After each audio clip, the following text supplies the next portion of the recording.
house in Baltimore, Vegas, and then back at home on the weekend. I'm back and forth. I'm assuming this thing's going at least 6, if not 7. And I know this guy has his bags packed as well as one of the many members that do it so well at NBCS and the Capitals going back for home team sports and everything that they went through with Comcast and now NBC. The Capitals are in the finals, and no one's happier than Alan May. Alan, good day to you, man. This is an exciting time, I think, for anybody. You played the game. You love the game. You love sharing your love of the game. And this is a time where the Capitals not only pick up their own fan base, but I think all eyes are watching the Caps here this week. Well, I think there's so many people around the hockey world that, you know, their love with Alexander Ovechkin has waned, and there's just so many supporters of the franchise, it seems, has had so much hard luck. And me as an alumni and a guy that loves the game and was lucky enough to grow up in Edmonton watching those great Oilers teams, then be a part of one of them, it's so special to be able to play hockey at this time of year, and especially with all the past, you know, failures, whatever you want to refer to it with the Capitals. I think it just makes this moment or this time so much sweeter that you've had all those bad days in May, the last few years, the last 10 years it feels like. And now you get to play hockey in June, May and June. It's just absolutely spectacular. Well, look, there's no goofing around with any of this, right? This is hard to do. I mean, if you doubt that, just ask, right? I mean, that's why it's so special, because year after year, everybody wants a piece of this, you know. I rode down with Mitch Korn in the elevator, along with Ole Kolzig and some others on the way down after Game 7, and I sensed some relief, and I said, this is what it's all about. He's like, there's so many hours that everybody puts into to get to this point. And now you get to this point, and I don't know, say enjoy it or not enjoy it. Now you got to go win the whole damn thing. Like, these are the most important games coming up. And I love the fact that there was some calm amongst these players, that there was no champagne involved. It was, hey, let's put a hat on and a shirt and let's get ready for the next round. That there's no just happy to be there on this side of the fence, that's for sure. No, absolutely not. You look at how hard it is to get to these things, and the players are cherishing the moments right now. And there's been a lot of pain, a lot of heartbreak inside the dressing room for the Caps over the years. And you look at the main guys, it's Ovechkin, Backstrom, Carlson, Holtby, Jay Beagle. You know, guys have been through a lot of tough times here, and there's been a lot of daggers thrown, fairly, unfairly, whatever you want to say. It's been emotionally draining, and these guys have had to wear those failures of past teams and coaching staffs and management groups forever, it feels like, and it just has been so painful for them. And now to get there, and they're realizing it's so hard to get here. They've had to accomplish a lot in these playoffs. You look at the 3 goaltenders they've taken out, and Bobrovsky, Vezina Trophy last year, Murray, the guy that knocked them out of the playoffs a couple of years ago, has won 2 Stanley Cups as a starter, and then Vasilevsky, the player that will probably win the Vezina Trophy for best goaltender this year. It's a hard business. It's tough to get there. You don't just pull your jersey on a win because you got the best goal scorer in Alexander Ovechkin on your team and the best two-way center in Backstrom. It just gets you to the finals. It's a lot of hard work. There's injuries that are accumulated along the way. You make tweaks to coaching staffs, tweaks to rosters, and you just hope that you've got the right mix of everything to get you this far. And then once you get here, then there's no dreaming about playing for a cup. You're actually playing for a cup, and now you've got to execute. Alan May is our guest. You can follow him at May Hockey MBCS. He, along with Joe Beninati and Craig Laughlin and Alco, everybody that you're familiar with calling hockey, going to be doing pre, in-game, post-game, Facebook Live, and doing all that stuff. And you can follow along on Twitter with Alan. Boy, McPhee's got sort of the godfather of this whole thing, right? From drafting most of these guys that are going to play in here to definitely maneuvering a Vegas Golden Knights team that will forever be the greatest expansion team of all time when you consider what they've already accomplished. And, tamping down any excitement on the other side is Marc-Andre Fleury as well. Everybody knows what that's about here from the Pittsburgh side. There's still one more dragon to slay, including the old architect of this outfit, right? Absolutely. I guarantee you that even George McPhee would not have placed money to have Vegas in the finals, would have not bet to have Vegas and the Caps in the finals. And most people in the game making a realistic, safe bet would not have bet for the Caps to be here. So, McPhee's probably in la-la land right now with everything that's happening. He's probably thinking, of all the teams I got to play for the finals, it's got to be those guys. He drafted Ovechkin, Backstrom, Carlson, Holtby, signed Jay Beagle. There's hired Ryan McClellan, his former teammate and roommate, and to be assistant general manager years ago. So there's a lot of great storylines that way.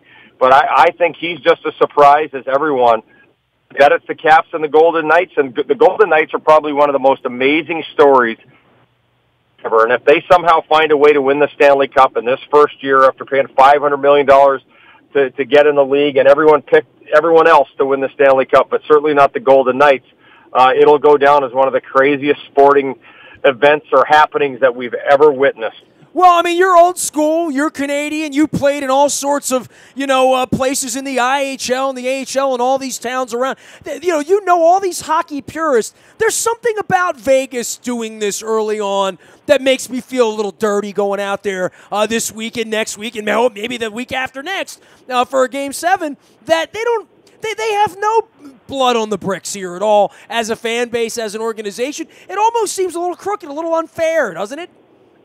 No, I don't think so, because when we looked at the start of the year, in my opinion, and I'm a guy that likes, the old school brand of hockey, but, they haven't been given anything. They paid a pretty sum, and the league, if they wanted expansion teams not to fold and have problems all the time, they did it right with this team. You get a guy pay $500 million cash for a hockey team. At least he has a brand new perfect arena. Most of the teams coming in the league in the past in expansion haven't. The Caps had to be saved because the expansion rules were so bad back in the day. But I look at some of the teams. They should be ashamed of themselves.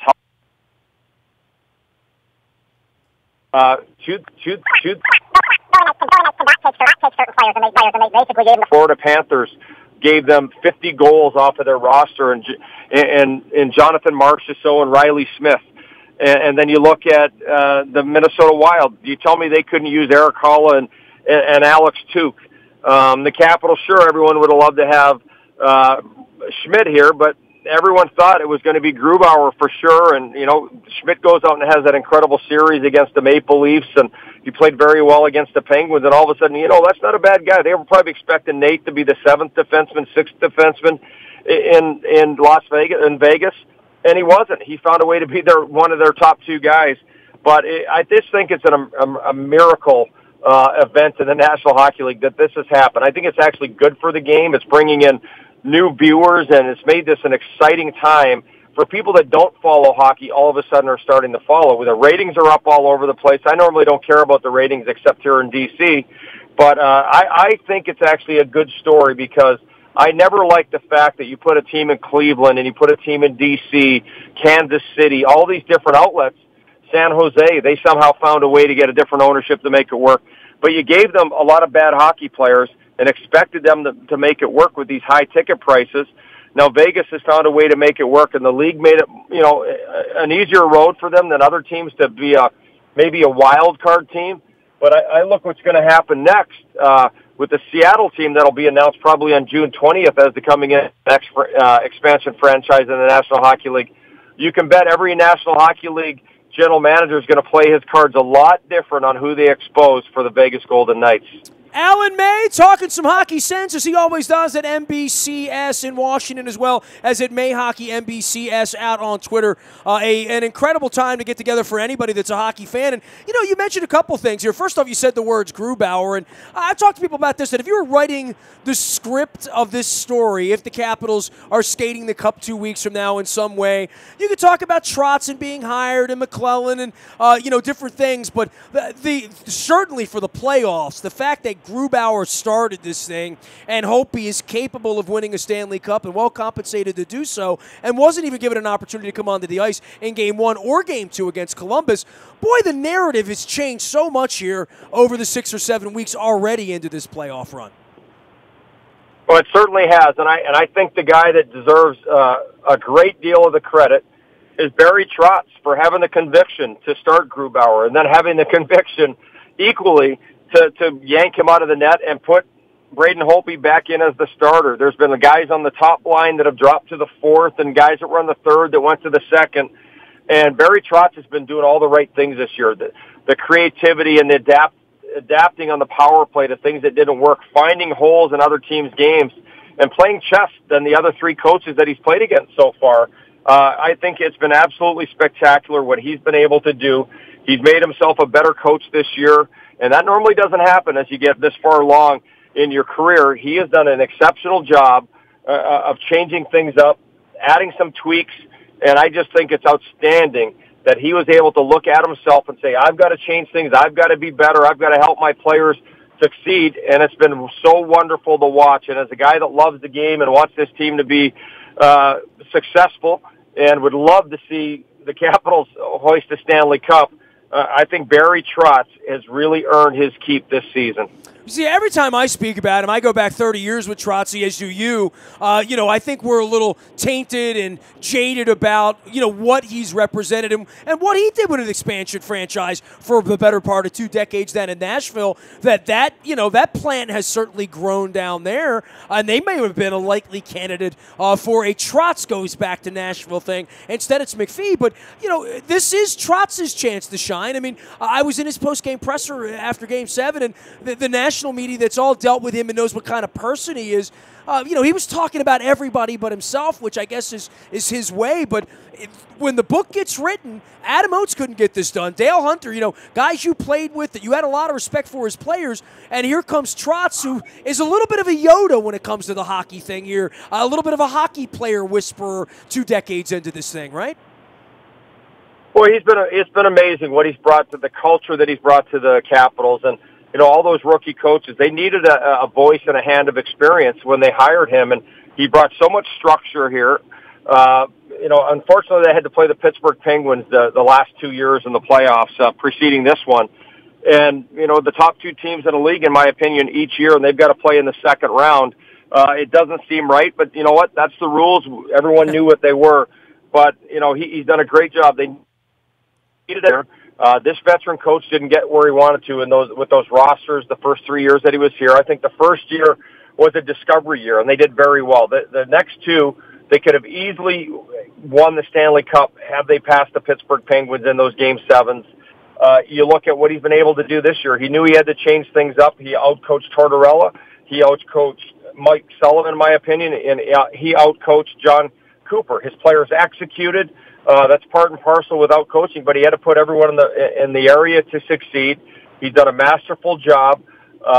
Everyone and a lot of people in the hockey world were against him, thinking, he failed. He had this group of players, but finally, it was all the right chemistry, the right roster, coaching staff, all at the right time to get this team to the finals, and hopefully Barry can finally lift the Stanley Cup and have his name engraved on the side and then flash that fancy new ring that he's going to get for being a winner. Brother, you were born with skates on, you up there in a culture that loved hockey, and obviously a time where Gretzky was great. You got a taste of that and a piece of that as well.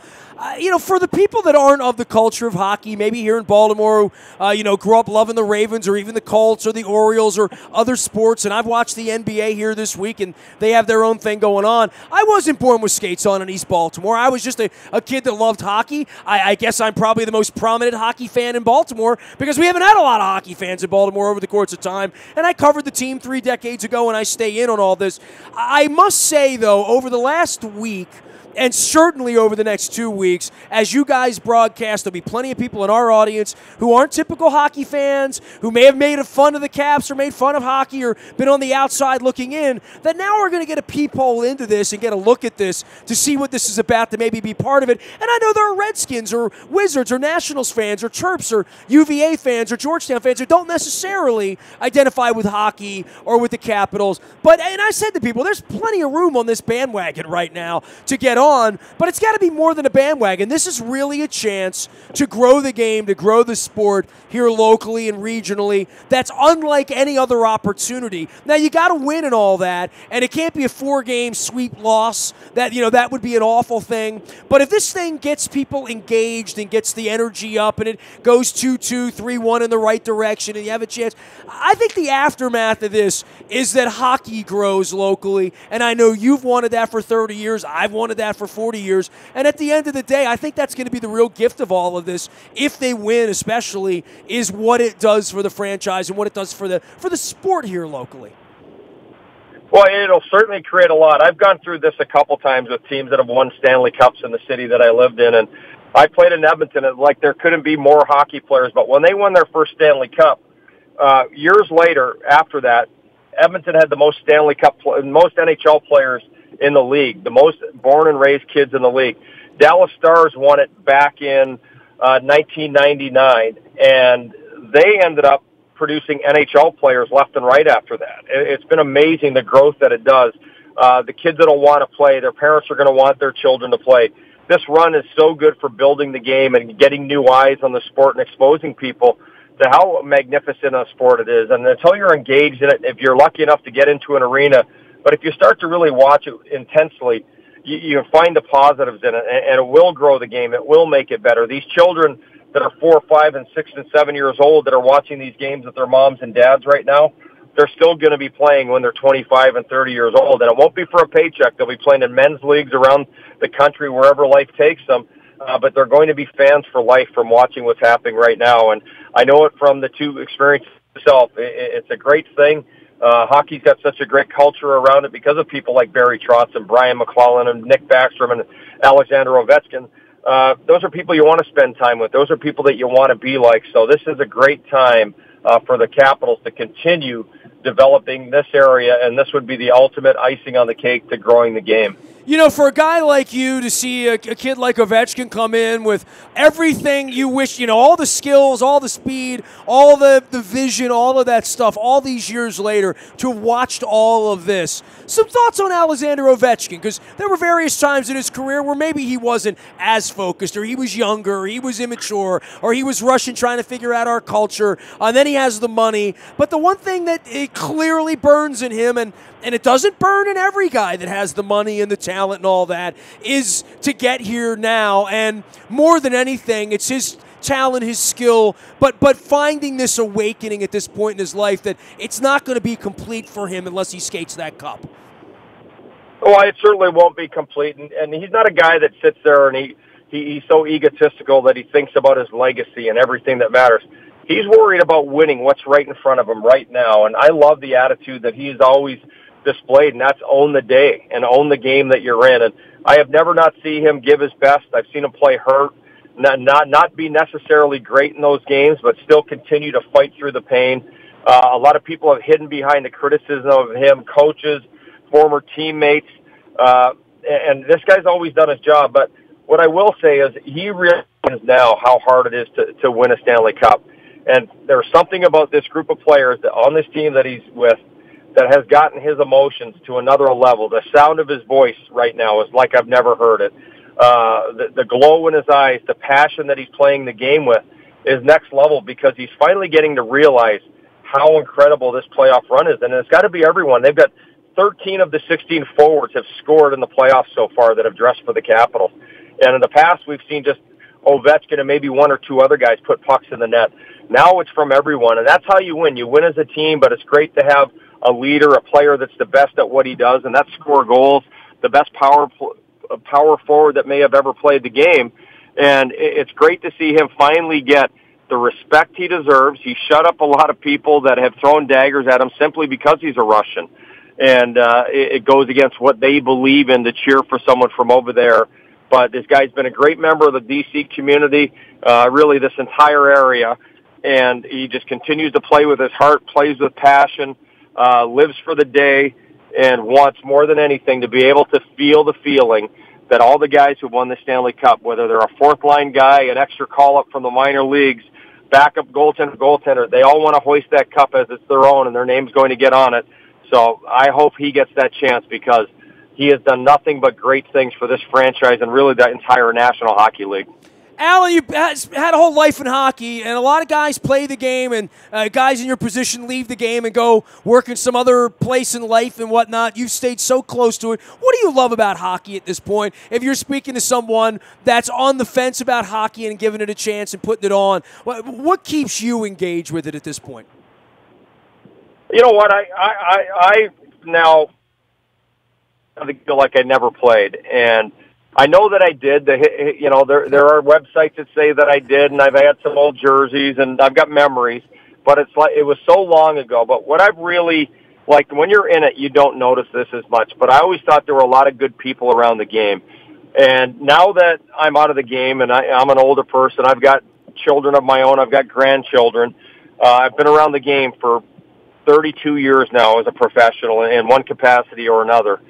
And the people around the game, and, you know, whether it be in junior hockey where you start with the billet families, those are the host families when you move away from home, and they take you in and treat you as their own and provide for you and help you, you know, hopefully find your dreams and live them.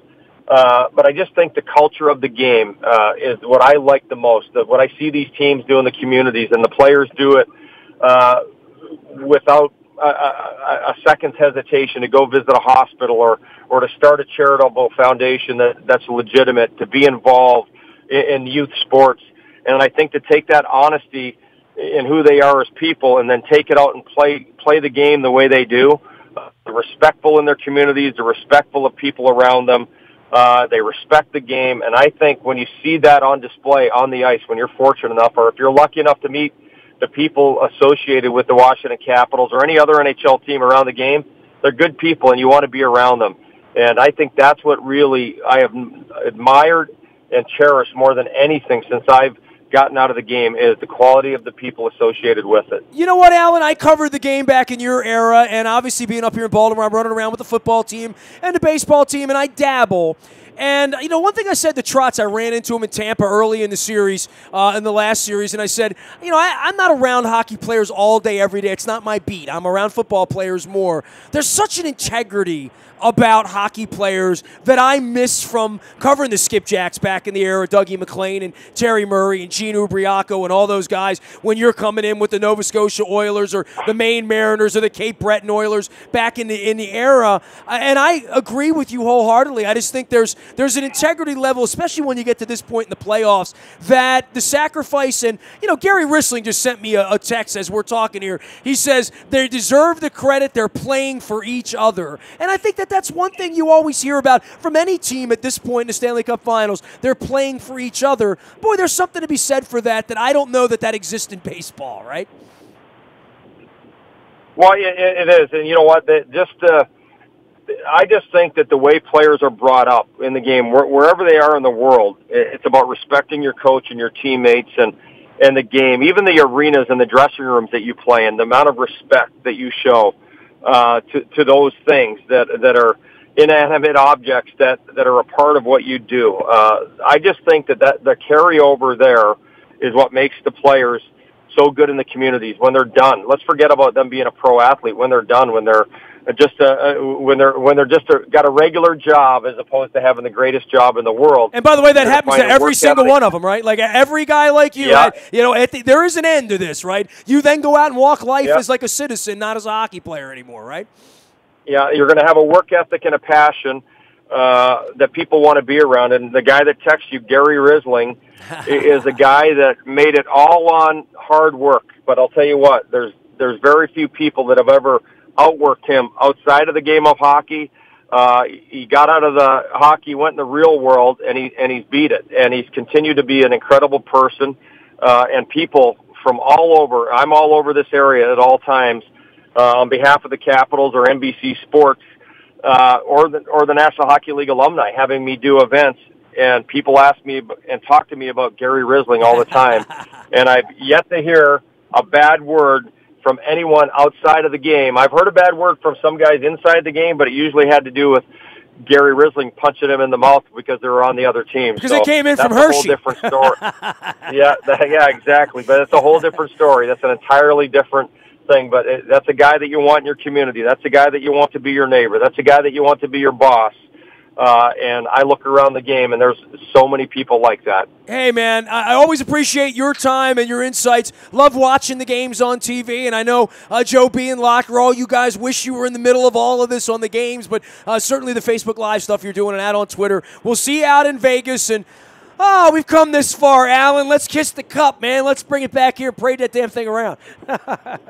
Yeah, I'm still just going one game at a time, but I hope at the end of all these games that the guys are able to do it finally. All right, man. It's going to be a long couple of weeks here. Buckle up. 100 in Vegas and 25 inside the hockey rink, I'm sure. Be well, Alan. Thanks for the time, pal. Thanks for having me. Bye. You got it. Alan May, who doesn't join us a lot, but when he does, he's bringing it hard with some hockey background, some insights, and certainly a love and a passion, deep-seated passion for hockey. I think you'll be hearing that from all of our hockey guests as I bring folks on here all week long. We are in Las Vegas. Ed Frankovic and I will be there all week, then back for the weekend, then back again for 5, and if necessary for Game 7 on our Twitter, our Facebook. We're going to be out in the Buy, a Toyota.com audio vault with the best hockey conversations in the marketplace. You guys know it's sort of my thing.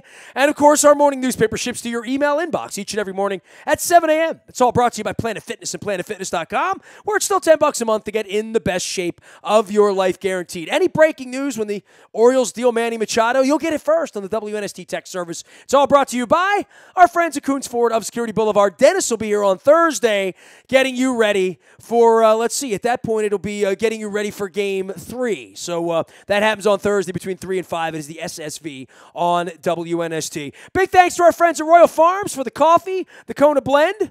And, of course, if you're using the app to download, get your gas, use it on the app, get your points, get your fried chicken and your Western fries for free. It is the Rofo Rewards app. They have it right here on the coffee cup. It's fantastic. There you go. Get your card. Make sure you're doing that. And get in their coffee club as well. Royal Farms, real fresh, real fast, and the home of the Baltimore Brigade as well. I am Nestor, nasty at WNST.net finds me. Facebook, Twitter, LinkedIn, Snapchat, Instagram, streaming live on our Facebook as well as our YouTube, WNS TV channel. We are WNST.net, AM 1570 and WNST, Towson, Baltimore, and we never stop talking hockey and Baltimore sports.